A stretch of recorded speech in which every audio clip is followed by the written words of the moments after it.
E aí, Sr. David Pirajá? E aí, Lucas Meieiro? Eu não pensei em nenhuma piadinha de abertura hoje. Cara, eu tô preocupado com esse episódio. Eu acho que eu vou ser cancelado. Você acha que vai ser cancelado? O mito do Bahia Woke nesse episódio se tornará real. Ih, rapaz. Agora a sua máscara vai cair. Então. Agora assim minha máscara como cairá. a máscara A máscara de Patrick Bateman. de Patrick Bateman. Tá certo. Vamos começar então com o Psicopata Americano. Vamos lá. Roda aí. I have all the characteristics of a human being, but not a single clear, identifiable emotion. I simply am not there.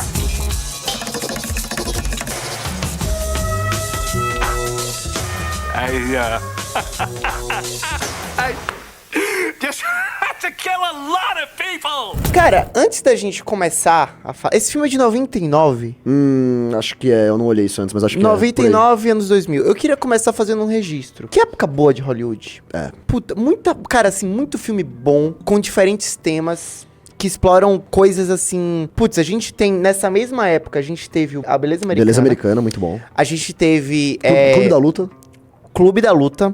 A gente teve... o Magnolia com o Tom Cruise, Nossa, que é fantástico. Sim, sim. Com o mesmo Tom Cruise, a gente teve aquele do Hitchcock. Do Hitchcock, não. O do... Porra, eu adoro esse filme. Hitchcock já tinha morrido há muito tempo.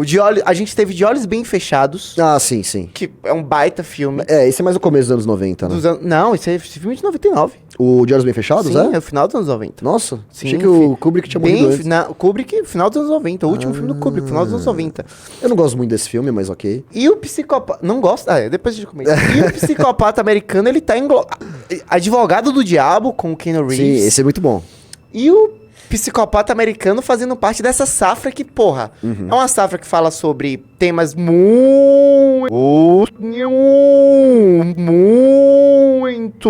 assim, que hoje a gente evitaria, que tem cena que fala sobre sexualidade de uma forma, assim, bem aberta, bem explícita até, e que são muito bons. Fala sobre a masculinidade tóxica. A masculinidade tóxica e que são bons, cara. Tipo, pô, você fica assistindo lá, você fala, caralho, Hollywood não se faz mais filme assim. O que é que aconteceu, Merreiro? 20 anos só? É, assim, eu tava até escrevendo pra nossa queridíssima Revista Valete, que a gente faz muito pouca propaganda aqui. É também. verdade, gente, o Merreiro, ele é colunista também, Você tá? também. Estamos você lá. Também. E eu tava escrevendo sobre o filme que a gente ia comentar, mas o senhor Bahia não teve o mínimo de organização pra tirar 2 horas da semana dele pra ver um filme, né? Mas enfim. Que eu tava falando sobre o Alien Romulus, né? Que saiu agora. E me choca que, assim, é um filme... Eu vou dar então, não sei se a gente vai gravar um episódio sobre isso ou não, então eu vou dar um pequeno spoiler aqui da minha opinião sobre ele, pra contextualizar, você vai entender por quê. Me choca que, assim, é um filme que tá sendo super elogiado, né? A crítica gostou muito, o público gostou muito, né? E eu fui ver com ânimo, falando assim, finalmente vamos trazer algo de novo aí, vamos fazer algo bacana com a franquia Alien e tal. E aí eu vi que aquele filme, Bahia, ele era um pastiche de todos os filmes do Alien que já vieram antes. O cara jogou aquilo num liquidificador e soltou, né? E eu falei, mas que falta de originalidade, que coisa, né? É a mesma coisa que já foi feita antes e as pessoas estão aplaudindo. Eu acho que as pessoas estão querendo muito mais do mesmo, assim, não estão mais querendo ser tão desafiadas com coisas novas, né? E é interessante que o Psicopata Americano, que saiu nessa época que você falou, que estavam saindo muitas coisas novas, interessantes, experimentando muito, foi um filme que na época que ele saiu, ele não fez tanto sucesso assim, né? As pessoas ficaram meio confusas, e é um pouco confuso mesmo, né? Não entenderam muito bem qual era a mensagem do filme, e ele foi meio esquecido no começo, e aí depois que ele ganhou o que eles chamam de um cult following, quando o filme faz aquele sucesso um tempo já depois de ter saído. Tipo o que foi o Blade Runner, foi exatamente assim também, né? Mas é isso, cara, eu acho que o Psicopata Americano, agora a gente pode falar um pouco do filme mesmo, né? Eu gosto desse filme, eu acho bacana, a mensagem é boa. Eu acho que ele não é perfeito, tá? Ora, eu acho que a mensagem ela é muito óbvia e muito escancarada na sua cara, assim, né? Ora, eu acho que ele é confuso demais sem a necessidade, entendeu? Acho que ele sofre um pouco desses dois extremos, né? Tem um determinado momento do filme que eu acho que ele fica um pouco arrastado e tal...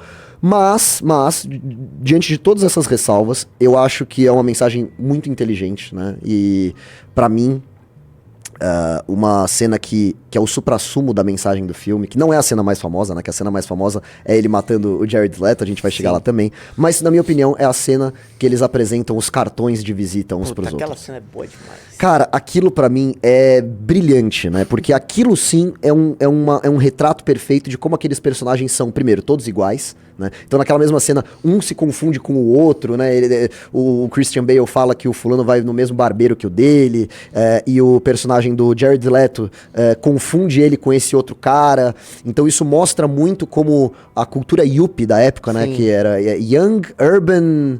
Eram os caras de Wall Street, né? Eram os caras de Wall Street. Os caras Street. jovens que estavam lá. O que nós no Brasil hoje chamamos de coach. Eu acho que seria o Faria Limer. O Faria Limer, é o Faria Limer. E nos anos 80 você tinha essa cultura muito forte desses caras que eles eram extremamente materialistas. Sim. Eles tinham... eles eram Ctrl-C, Ctrl-V uns dos outros, né? Sim. Eles eram um ambiente extremamente competitivo, tanto é que você vê que o tempo inteiro o Patrick Bateman, ele tá preocupado se o fulano tem o corte de cabelo melhor que o dele, se o cartão de visita do outro tem um tom de branco um pouco mais... E essa cena é muito engraçada, porque, tipo, todos os cartões são iguais. Não, e um fica morrendo de inveja. A textura, o branco, tipo, pô, cara... É uma linguagem ultra poética pra descrever um cartão de visita que é uma coisa boba, é uma coisa superficial, uma coisa que você não deveria se importar com aquilo. E pra eles é a coisa mais importante, né? Porque eles estão ali competindo pra ver quem tem o cartão de visita melhor, né? Todos os cartões de visita, inclusive, tem o cargo Vice President, né? Isso é uma outra crítica dessa cultura, dessa época, né? Que todos esses Faria Limers, vamos colocar assim, né? Eles tinham cargos, um puta cargo de renome e tal, mas na prática não queria dizer nada, porque eles nem faziam tanta coisa assim, pelo menos é a crítica do filme, né? Você vê que eles não trabalham no filme inteiro, eles ficam decidindo onde eles vão jantar, eles ficam decidindo, né, comentando um sobre a roupa do outro, agora eles nunca trabalham, né? Sim, tem várias coisas interessantes sobre isso, e a primeira coisa que eu não tinha notado, eu notei quando eu reassisti esse filme, semana passada, que é o seguinte, o Patrick, ele fala que ele trabalha na empresa do pai. É verdade. Não é mostrado nenhum vínculo familiar com o do Patrick. Na verdade, a gente não vê direito nem mesmo o vínculo com a sua esposa. O que nós vemos é um vínculo com o amante. Sim, sim. E tem toda aquela cena dela pedindo pra ele ficar, ele não fica e tal. Até a relação com a esposa dele é muito com a noiva, mal, né? Com a noiva, é muito mal explicada. Então, assim, antes de tudo, é uma pessoa que ela não tem vínculos familiares, ela não tem vínculos, assim, ela não tem amigos, ela não tem nada. Ela está presa somente àquela vida de aparências, Sim. né? Tanto que é isso, a noiva dele é uma noiva troféu. É uma noiva troféu, completamente uma noiva troféu. E tanto que ele fala, olha, eu traí minha noiva e minha noiva me trai, tá tudo bem aqui, tá todo mundo na mesma mesa, todo mundo sentado, jotando, fingindo que nada disso tá acontecendo. Contanto que as aparências se mantenham, Contanto que as aparências se mantenham. Então, assim, antes de tudo, é uma pessoa que ela não tem vínculo com absolutamente nada, né, que ela não tem motivos pra, por exemplo, o fato dela não ter vínculos não lhe dar o motivo pra ela ter um respingo de humanidade, e eu acho que a gente vai chegar nisso mais pra frente. E eu acho que o que sobra não é nem assim o trabalho, mas assim a aparência que o trabalho lhe oportuna ter. Então ele fica ali falando, tipo, olha, eu tenho um cartão que ele é texturizado, e olha aqui a textura do meu cartão, e é isso. Tem o cargo de vice-presidente que todo mundo tem também. Todo mundo tem, tipo, não importa que ele é vice-presidente. Eu compro o terno na loja tal que todo mundo também compra. Sim, sim.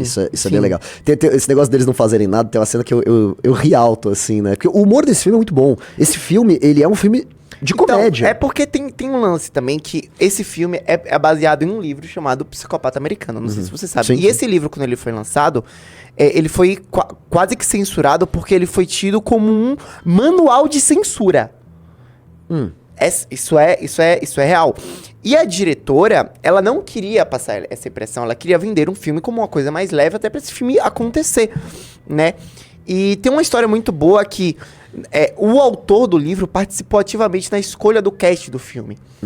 E como o Christian Bale conseguiu convencer a diretora e o autor do livro a ser escolhido pro papel, eles marcaram um jantar. E nesse jantar, ele se comportou como Patrick Bateman. Entendi. E aí eles ficaram encantados e falaram, puta, é isso. Que é uma performance muito caricata, no bom sentido, Sim, né? Digo, sim. ele é todo... não sei o quê, porque ele realmente, desde o começo do filme, deixam isso bem escancarado até. Ele tá usando uma máscara. mas por trás daquilo não tem nada, é vazio. Sim, ele fica se olhando no espelho, e ele né? não se vê ali, ele só vê aquela casca, né? Nem ele mais sabe direito o que ele é. Sim. Mas a cena que eu ia falar que eu dei risada é quando o Willem Dafoe lá, que tá investigando a morte do Jared Leto, ele vai falar com... Paul Allen. Isso, o Paul Allen é o Jared Leto, né? Sim. O nome do Willem Dafoe lá no filme eu não lembro, mas ele é investigador, né? Acho que nem fala. Acho que nem fala. E aí ele vira pro Christian Bale e fala assim, olha, não quero te incomodar, claramente você é um homem muito ocupado e tal. E aí ele, sim, claro. E aí o Christian Bale, ele esconde, tipo, uma revista pornô e um fone de ouvido, sim. assim, ele bota na gaveta, sabe? Que o cara realmente não fazia absolutamente nada, né? Mas isso eu acho muito legal. Outras coisas, qual que é o primeiro ato de violência que você vê o Patrick Bateman cometer nesse filme, você lembra? Não. É o Conto Mendigo. É mesmo? E é muito Sim. interessante aquela cena. Sim. Porque aquilo mostra o desprezo que o Bateman tem para aqueles que são vulneráveis, para aqueles que não têm um status social, para aqueles que são fracos, né? E ele olha para ele, pro mendigo, e fala assim, você e eu não temos nada a ver, né? We're nothing alike. Isso, e mata ele, mata o cachorro, assim, Mata uma o coisa cachorro. extremamente cruel, né? Então isso eu acho que mostra muito bem. O desprezo que ele mostra com a noiva dele, quando ele tá terminando com ela, e ela tá chorando, ela não tá entendendo por quê, ele fala, eu vou embora daqui, eu não tenho tempo pra isso. Ele é um cara que ele tem um desprezo muito grande por essa vulnerabilidade. E acho que até por essas pessoas que, não é o caso do mendigo, mas é o caso da mulher dele, é o caso de várias outras vítimas dele, que são pessoas que também são cascas vazias. Ele tem um desprezo por isso. Talvez porque ele se identifique com isso, porque ele saiba que ele tem esse mesmo problema. Não sei. O fato é que a única pessoa que ele poupa no filme, o único momento no filme que ele demonstra algum momento de empatia, alguma característica humana... É com a secretária. É com a secretária E eu fiquei dele. pensando muito nessa cena. Por que ele poupou a secretária? Eu não faço a menor ideia. Você não faz a menor ideia? Por que ele poupou a secretária? Eu acho que foi porque a secretária, diferente de todas aquelas cascas vazias, como a gente tava colocando, ela tinha alguma essência e ela verdadeiramente se preocupava com ele. Ela não confundia o nome dele com o nome de outra pessoa. Ela tratava não... o Patrick como um ser humano. Como um ser humano, entendeu? E aquilo era o único vínculo de alguma humanidade que ele tinha, era representado nela, né? E eu acho muito legal quando ele vira pra ela e fala assim, olha, eu acho melhor você ir embora, porque senão coisas ruins vão acontecer e você sabe que eu vou te machucar, né? E é claro, ele tava dizendo num sentido literal, que ele ia matar ela se ela continuasse ali, né? Porque ela ia se tornar essa figura corrompida que se relaciona com ele ia falar, agora eu posso matar ela. E ela entende aquilo como ele vai machucar meus sentimentos, realmente é melhor eu ir embora e tal. Então, eu acho que é uma cena que funciona muito. Eu gosto muito da personagem da secretária dele. Apesar dela aparecer pouco e tal, eu acho isso bem interessante. Sim, cara, e tem várias outras coisas também, porque eu acho que esse filme é de uma época que Hollywood sabia fazer críticas sem perder o tom, se é que você me entende. Tá, eu concordo. E assim, toda hora... mostra-se uma crítica clara ao consumismo. O Patrick, ele se define pelo que ele consome. Então, ele tá toda hora consumindo Phil Collins, que cara, assim, eu adoro Phil Collins, mas não existe nada mais genérico do que você ouvir Phil Collins nos Estados Unidos, né? Você ouvir Phil Collins nos Estados Unidos é tipo você ouvir Marília Mendonça no Brasil. Extremamente genérico. É um norme. E... ele tá... Huey Lewis and the News, a música assim, normal, assim, todo mundo ouve. Musiqueta normal. E ele tá toda hora ouvindo Phil Collins, ele tá toda hora... tem uma parte que ele fala do sorvete, assim, ele se define, as marcas de perfume que ele usa, os procedimentos que ele faz toda manhã, ele toda hora se define pelo que ele consome, pelo que ele compra. Pelo estético, pelo material. Pelo estético e pelo que o capitalismo proporciona a ele a ser. Sim. Então, é como se ele não tivesse uma personalidade. O capitalismo deu uma personalidade a ele. Cara, você pode discordar da crítica, mas você não pode negar que, primeiro, existe uma camada real dessa crítica, essa crítica ela é válida. E segundo, ela é muito bem feita. Muito. Ela é muito bem feita. Sim. Tipo... outra coisa interessante, né, é que esses discos que ele consome do Phil Collins, do Huey Lewis, tá? Não é só que ele ouve eles, ele fica tentando dar um verniz de intelectual. Isso, ele fica e fazendo umas leituras ultra complexas de músicas muito simples. Uma música muito simples, assim. Então, tudo pra ele, ele tenta dar um sentido maior quando são coisas fúteis, sabe? É como... E hoje, eu vejo isso muito hoje, porque... Cara, é como se você tivesse dado sentido a comprar um iPhone, sabe? Sabe aquele vídeo do cara todo feliz porque ele pegou um empréstimo e comprou um iPhone nas Casas Bahia? É isso. Então, Bahia, e o que você acha hoje dessa cultura de internet que mostra o Patrick Bateman como um sigma e ele vai andando e vai tocando aquela música de fundo como se ele fosse um badass, assim, como se ele fosse um cara, um psicopata fodão e tal. O filme não é bem sobre isso, né? O que você acha disso? Eu acho que essas pessoas não assistiram o filme. É. E eu não Ou não entenderam. Eu acho que elas realmente não assistiram esse filme. Porque quando você olha o Patrick por fora, cara, todo cara queria ser que nem o Patrick Bateman. Tipo, todo cara queria fazer 1000 abdominais por dia. Sim. Todo cara queria tratar bem do seu rosto, ter um baita corte de cabelo. Ser admirado pelos outros. Ser admirado pelos outros. Todo cara queria ser assim. E os cortes que rodam no TikTok, cara, existe uma trend no TikTok da jornada matinal do Patrick. Ah, é mesmo? Se você pesquisar, o cara imita você vai ver o cara imitando com o áudio do Patrick Bateman, aquele monólogo inicial que é fantástico, o cara sim. imitando a jornada matinal dele. Cara, assim, e quando você olha isso, você pensa, pô, eu quero ser que nem esse cara, porque esse cara é, acima de tudo, um vencedor. Sabe? Esse cara, ele tem um apartamento muito bom em Nova York. Ele é um loser. Ele é um grande loser, ele é um botinha. Assim, eu vi esse filme uma vez quando eu tinha, acho que meus 14 anos. Eu lembro que eu nem adorei, assim, porque eu não entendi muito bem, e meio que esqueci e tal. Aí eu fui ver de novo, agora, né? Pra gravar esse episódio. Eu vi 2 vezes, inclusive, né? Porque eu queria pegar tudo, eu queria absorver tudo, eu acabei assistindo 2 vezes agora. Mas aí eu olhei, eu tive a sensação de que o Patrick Bateman é patético. Sabe uma cena que me mostra muito bem isso? Quando ele leva a prostituta pro apartamento do Paul Allen e a prostituta fala, esse apartamento é melhor, hein? E ele, não é tão melhor assim. Não é melhor assim? Tipo, é um apartamento na frente do Central Park, cara. E ele é todo awkward, né? Ele não tem muito traquejo social, às vezes. Você percebe isso às vezes também? Não, nada. Quando ele precisa ir embora, não sei o quê. Aí fala assim, mas pra onde você vai? Ele, I gotta return some videos. E sai assim, você precisa devolver uma fita, né? I've got to return some videotapes. I guess I was probably returning videotapes. I have to return some videotapes. Eu acho, cara, isso muito bom. Pra mim, a grande mostra de que o Patrick, ele é, de certa forma, um fracassado no mundo de fantasia que ele mesmo vive, é que ele nunca consegue ir no Dorsian. Que o Dorsian, ele representa o inalcançável, ele é, tipo, o ápice daquela sociedade e por algum motivo ele nunca consegue uma reserva lá. Então ele sempre fala pras pessoas, olha, vamos no Dorsian. Só que por algum motivo, é um restaurante, tá? Um restaurante chique. O Dorsian é um restaurante mais chique de Nova York lá, que eles falam. E que todo mundo vai, os amigos dele frequentam o Dorsian, vai todo mundo no Dorsian, ele fala pras pessoas que ele consegue reservas do Dorsian, ele finge ligar pro Dorsian, mas ele não fala com ninguém. Só que ele nunca consegue uma reserva lá, porque ele acima de tudo, ele é um fracassado. O Dorsia é um lugar tão exclusivo que nem mesmo nós, a audiência, podemos ver como porque ele não aparece no filme. Ele não aparece no filme, ele só é citado assim a cada 10, 15 minutos, mas a gente não vê, mas a gente não vê, isso é legal. E esse cara, acima de tudo, ele é um fracassado social, ele é um fracassado até no que ele se propõe a ser.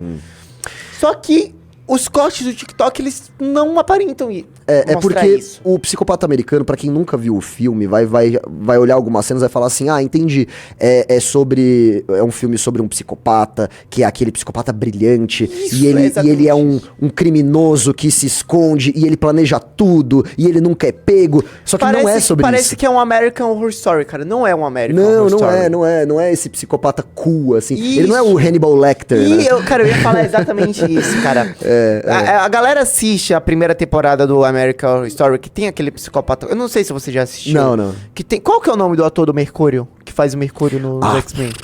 Nos X-Men? Não sei. Enfim, não, pera. O American Horror Story, você tá falando do meu Deus. Columbine, que ele é tratado como um super cara cool, todo mundo queria... Jeffrey Dahmer, é esse que você tá falando? Pode ser o Jeffrey Dahmer foi o cara que fez o Mercúrio, fez o Jeffrey Dahmer.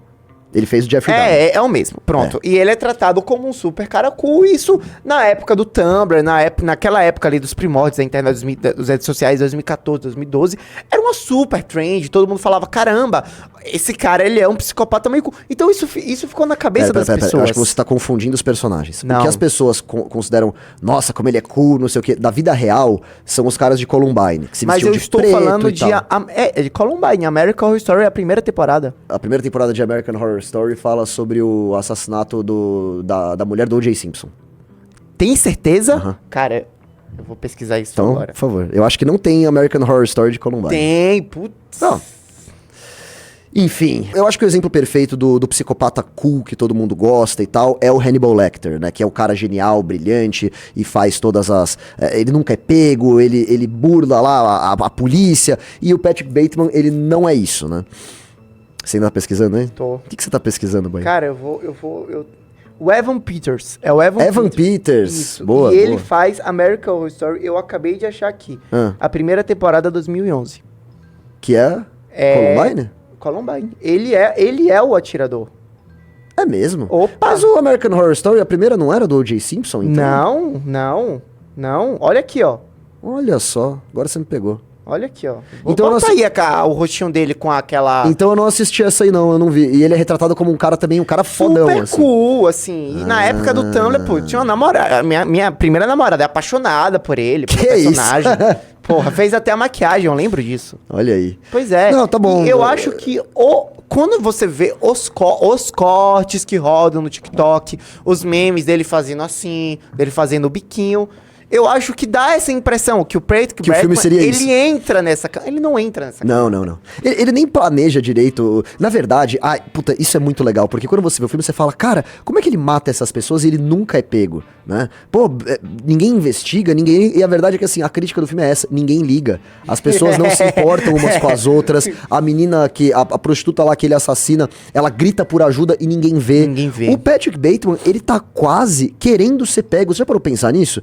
Porque ele comete as coisas de um jeito tão espalhafatoso e ele chega a falar pra mulher dele em determinado momento. Ele fala assim, eu tenho essas tendências homicidas e eu tenho isso dentro de mim, eu quero matar todo mundo. E ela vira e muda de assunto. Ela não se importa com o que tá passando na cabeça dele. Ele confessa pro advogado dele lá que ele matou, eu matei todo mundo, eu fiz assim assado na puta cena de atuação do Christian Bale também. Eu matei a prostituta, eu matei o Jared Leto, eu matei não sei quem, tá.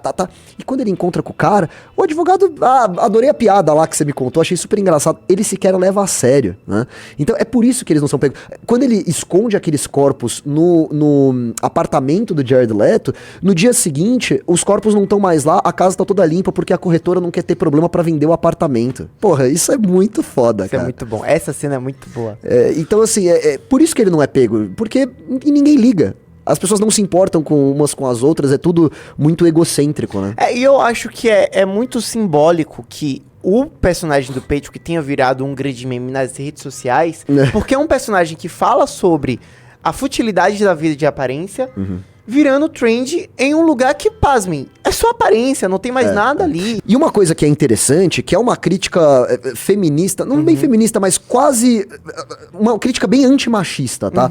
É que o Patrick Bateman, nessa sociopatia dele, sendo um cara fútil, um cara que não se importa com nada, um macho tóxico, né, como a gente colocou no começo, é que ele trata as mulheres do filme o tempo todo como um mero objeto sexual. Sim. Não, a forma como ele trata a secretária, pedindo, ó, troca essa roupa, você vai me ver, não vai com essa roupa, amanhã vem com outra roupa, sabe? Sempre sugerindo que ela tem que estar mais gostosa. Tipo, pô, é muito escroto. Não tem como, assim. Agora é só esperar. Agora é só esperar. E é engraçado, Bahia, que as pessoas são muito burras, né? Então, assim, de um lado, você tem os caras que olham o Patrick Bateman e falam, nossa, como ele é demais, como ele é foda, e não entendem o propósito do filme. E de outro, você tem a crítica das pessoas que odeiam o filme, que falam que é um filme ultramachista, que glorifica a violência. Cara, ninguém entende mais nada, Ninguém meu. entende mais. Cara, isso é realmente assim, as pessoas ficaram burras. Na verdade, essa crítica específica de falar que o filme em si é machista, foi lá da época. Ele sofreu muita retaliação por causa disso. Não, mas tá? assim, o filme ele não enaltece a violência, cara, o filme ele é uma grande paródia. O É filme uma dark comedy, eles chamam. É uma sketch que passaria assim no Adult Swing do Cartoon Network dos anos 2000. É tipo isso. Cara, e assim, a prova como as pessoas lidam com esse filme hoje mostra por que a gente não faz um filme como esse, assim, que tipo, nem é um puta filme. Cara, América...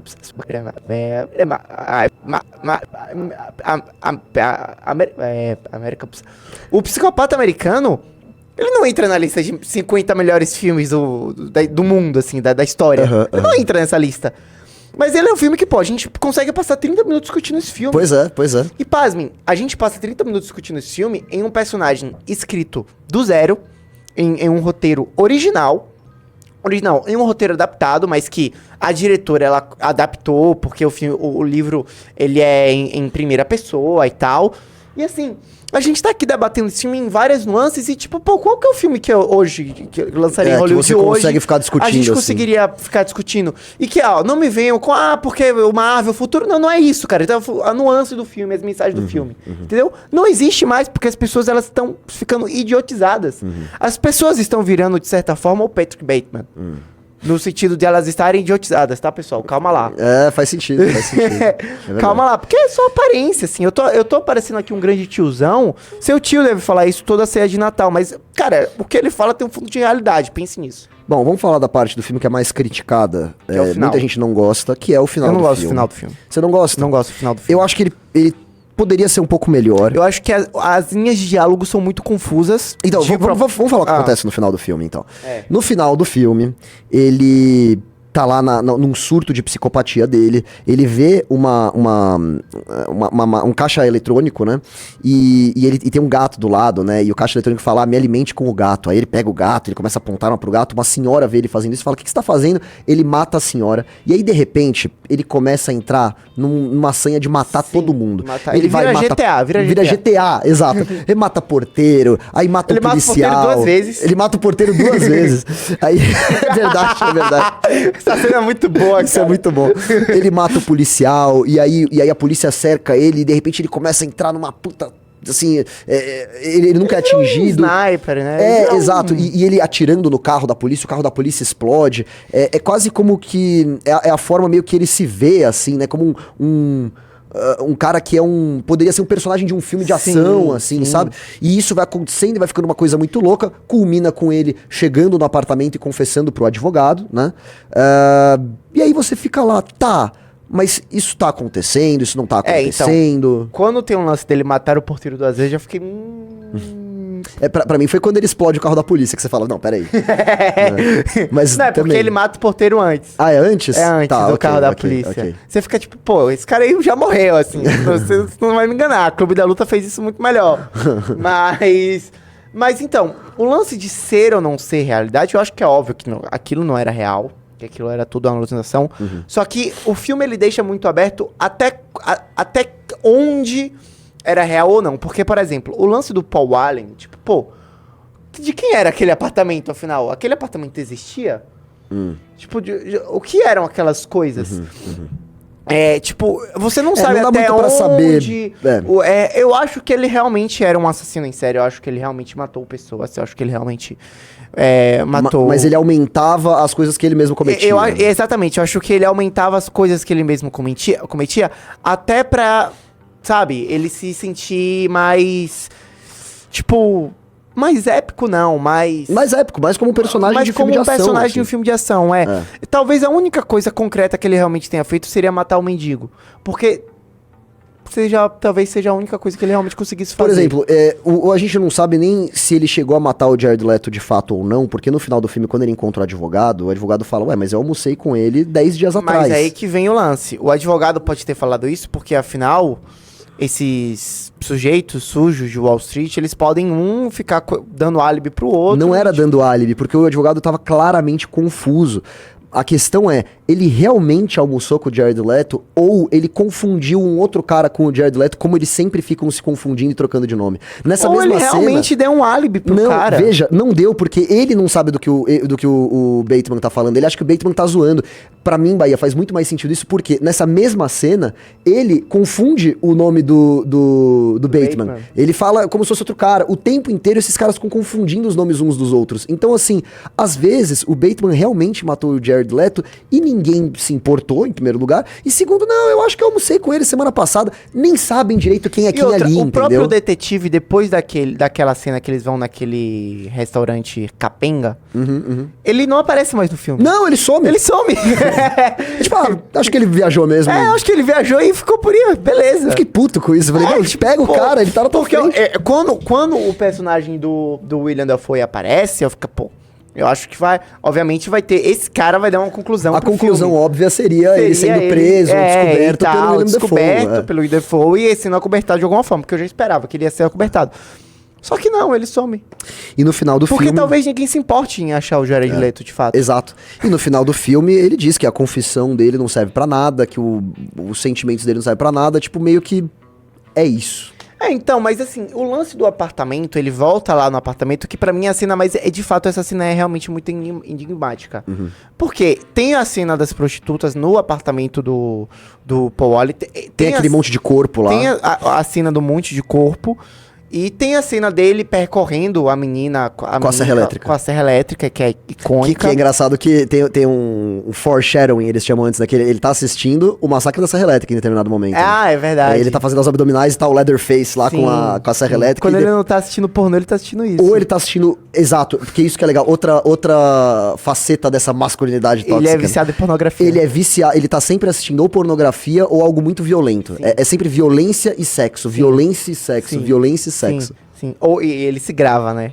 Tanto que tem aquela... Sim. Ele sempre se grava. Sim. Mas assim...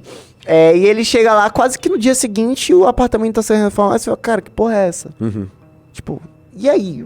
Porque eu acho que das duas uma. Ou era uma alucinação e nada daquilo aconteceu. Pô, mas eu não gosto da ideia de ser. Ou aquilo realmente aconteceu, e é como eu te falei, a corretora, ela também é uma peça tão entranhada nesse capitalismo que ela não se importa, ela não quer ter o problema de não conseguir vender aquele apartamento depois. Eu prefiro então ela que seja limpa assim uma opção, tudo sim. e fala, meu amigo, vai pra casa, vai, eu já cuidei aqui porque eu quero vender essa merda. Cara, eu acho que, de certa forma, toda a mensagem desse filme, ela perderia um pouco o peso se tudo isso não fosse real. Eu prefiro acreditar que tudo foi real. Acho que 50-50. Mesmo que em proporções menores. Sim. Porque eu ainda quero acreditar que pessoas como Patrick Bateman, no final... Pra mim, o lance do filme é o seguinte. Você sai pensando que pessoas como Patrick Bateman sonham em ser psicopatas. Sonham em matar pessoas. Eu acho que a grande mensagem do filme é essa. Tipo, aquele alto clero do capitalismo americano, do capitalismo financeiro americano, eles são todos os filhos da puta. E de certa forma isso é verdade. E eu acho que a grande mensagem do filme é essa. Eu prefiro acreditar que ele realmente matou essas pessoas, porque, pô, é muito mais legal ele ter matado as pessoas. É muito mais legal ele ter perseguido a menina com a serra elétrica, jogado a serra elétrica, acertado. Calculado. Calculado. Então... E dá uma camada muito maior pro filme. Só que eu realmente acho que é 50-50. Ele superdimensionou isso tudo. Né? A gente não sabe e tal. E repito, era uma época em que Hollywood não nos dava respostas prontas. E eu acho que isso deve ser valorizado. De olhos bem fechados também não nos dá apesar de eu ainda achar que podia deixar alguma coisinha, outro pouquinho mais clara ali, eu concordo com você. Porque os diálogos, eles não são muito claros. Eu acho que isso é de propósito, por óbvio. Porém, eu acho que eles ainda assim não são bem escritos, assim, os diálogos finais. Você acha que não? Eu acho que o diálogo com o advogado, cara, é... e quando ele fala, why isn't it possible, you stupid bastard? Eu não gosto. But that's simply not possible. And I don't find this funny anymore. It never was supposed to be. Why isn't it possible? It's just not. Why not, you stupid bastard? Because I had dinner with Paul Allen twice in London. Just 10 days ago. Sim, tipo, porque fica muito aberto, é tudo muito aberto, cara. Tipo, não existe uma pista, não existe algo material, sabe? Pô. Eu assisti um outro filme pra gente comentar aqui. Eu comentar, porque você não assistiu no caso. Isso é uma o grande Alien. Surpresa. Não. Qual? Eu assisti Psicopata Americano 2. Então, cara, eu vi que isso é... Cara, tem na Amazon Prime, né? E aí, quando termina a Psicopata Americana, ele recomenda... Cara, eu vou falar pra você que eu quase cliquei, velho. Eu só não cliquei porque eram 2 da manhã, precisava dormir. Mas se fosse 1 horinha mais cedo, eu teria clicado. Você quer saber como é o Psicopata Americano 2? Me conte, por favor, quero... Psicopata Americano 2, estrelado por Mila Kunis. É? A prostituta. Não, ela não tá no filme, ela não tá no primeiro filme, ela é uma personagem nova. Né? E estrelado também por William Shatner, o grande Capitão Kirk do Star Trek. Pois é. Não, é que é muito engraçado, porque basicamente foi um filme que eles escreveram todo o filme, eles estavam em produção e tal, e aí um produtor virou e falou assim, isso me lembra aquele filme lá do Christian Bale, que saiu uns anos atrás, vamos fazer o seguinte, adapta uma coisinha aqui, outra ali, enfia aqui, e vamos fazer um Psicopata Americano 2. E aí eles não queriam aquilo, as pessoas que estavam envolvidas com o filme, nosso filme é uma outra coisa, não dá pra você simplesmente transformar isso numa sequência de última hora, assim, né? E os produtores não quiseram nem saber, como eles têm a grana, eles venceram, e o filme foi estreado como Psicopata Americano, American Psychopath 2, All American Girl, alguma coisa assim, é bem ridículo o título, né? Como o filme começa, a primeira cena já destrói completamente o Psicopata Americano 1. Mas assim, ela caga em cima do filme. É muito engraçado. Por quê? Lembra aquilo que a gente tava falando? Que ele é visto... Pra quem não assistiu o filme direito, ou nem viu o filme em primeiro lugar, vê o Patrick Bateman como um psicopata super cool, que vai... O filme encarou isso. O 2 encara desse jeito. O 2 não entendeu o 1 nesse nível. E aí... a Mila Kunis, ela ainda é uma menininha, ela ainda tem, tipo, sei lá, seus 12 anos, e ela fala que uma babá levou ela pra um encontro com um cara, e ela foi junto, assim, porque ela tava junto com a babá e tal, e esse cara era o Patrick Bateman, né, ele aparece de costas, assim, obviamente não tem o Christian Bale no filme, e ele tá lá indo matar a babá dela e tal, e a Mila Kunis, com 12 anos, pega uma tesoura, assim, esfaqueia ele pelas costas e mata ele, na primeira cena do filme, e mata o Patrick Bateman, e aí ela sai toda, tipo, descolada, assim, falando, eu sou isso, tarará. Cara, então, o segundo filme tenta ser exatamente isso, mostrar uma psicopata cool e descolada e tal. E assim, aí no final a história do filme é ela matando um monte de alunos pra conseguir uma bolsa, pra ela matar a concorrência. No final o William Shatner tava transando com uma das alunas, e aí essa aluna com quem ele tava transando é morta pela Mila Kunis, e ele fica muito triste com isso, e ele acaba com o programa de bolsa de uma vez. É bem ruim esse filme, cara. Cara, acho que tá na hora de a gente almoçar, né? Vamos no Dórcia? Bora.